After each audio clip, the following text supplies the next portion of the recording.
National Nutrition Natural Health Reviews. 3 minutes of the latest naturopathic info with Canada's leading nutrition experts. Watch, learn, and get healthy naturally.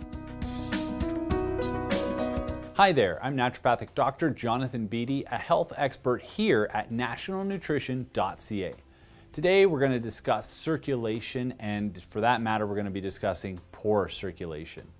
When we talk about poor circulation, there's a couple of areas of the circulatory system you have to understand in order to understand how poor circulation is going to be affecting you. Now, there's two major parts of the circulatory system that everybody knows: the arteries, which pull blood away from the heart, and the veins, which are bringing blood back to the heart. And the major difference between these two structures is the pressures that they deal with.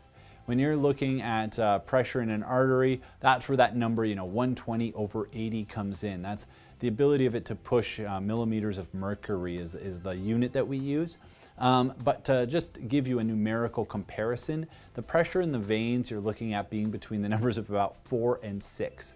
So if you're looking at the low pressure in an artery being 80, you're looking at the pressure in a vein being 4 or 6. You can see where the circulatory structures are going to be very different. And so because of that, we're going to address problems with the arteries different than we would address problems from the veins. And as well, what you'll see is the symptoms vary differently between problems in the arteries and problems in the vein.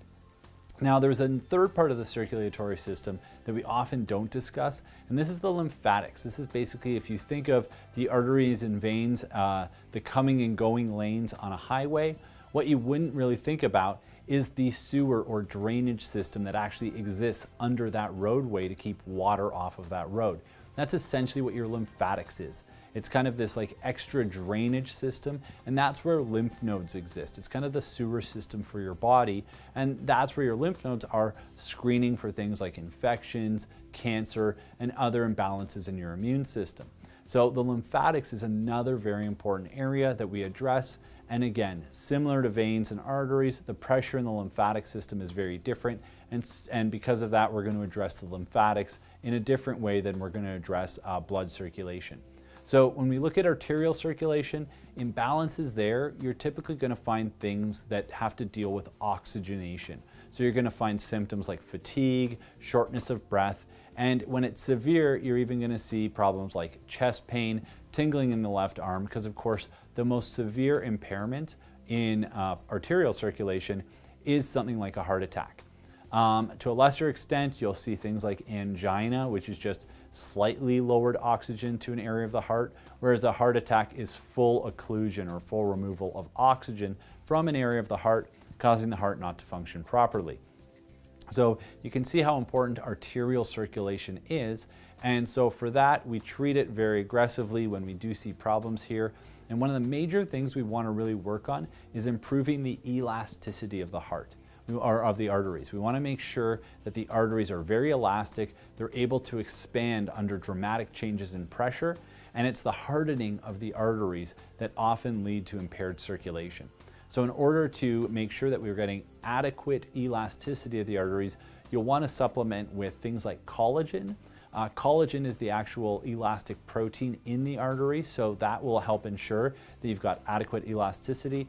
Things like lysine and proline, which are amino acids your body will use to form collagen, as well as vitamin C, which is also necessary for the production of collagen. And this will really help improve the elasticity of the artery and help improve arterial circulation.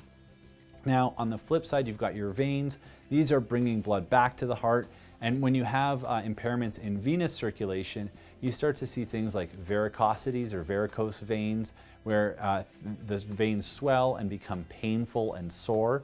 And the reason behind that is all the metabolic byproducts that build up in your body are being transferred back to your heart so it can be pumped to the lungs so you can get rid of them. And if you're not able to do that, those metabolic byproducts, that exhaust builds up in that area, and that's what leads to the development of pain. So how we help manage vein stasis or poor venous circulation is things like horse chestnut. Horse chestnut is a very effective herb at helping to improve the return of blood from the veins back into the heart. So supplementing with a horse chestnut extract can be very effective at improving the tone in the veins. And lastly, we've got the lymphatics. Now the lymphatics is that drainage system.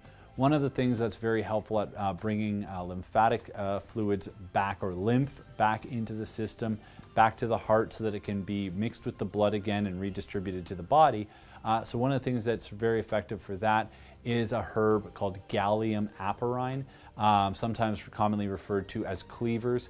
And cleavers is very effective at improving lymphatic circulation. Now, in addition to taking herbs, for venous and lymphatic circulation, some of the things you can do is rebounding. So getting a very small trampoline, bouncing on it for a couple of minutes a day can be very effective, because what happens is it causes your muscles to contract and relax. And that contraction and relaxation of the muscles acts as a pump, helps strengthen the muscles that are in the arteries and in the veins and in the lymphatic ducts. And that helps stimulate the return of lymph and blood to the heart, improving circulation and reducing any type of blood or lymphatic stasis, which again can lead to painful swelling, what we call edema, or a buildup of liquid in the tissue. That is alleviated by rebounding. So if you do suffer from poor circulation or know somebody that does, I hope these tips have helped you out or will help them out. If you have any questions or comments, post it below. Sign up to our YouTube channel, and as always, the thing to remember is knowledge is health.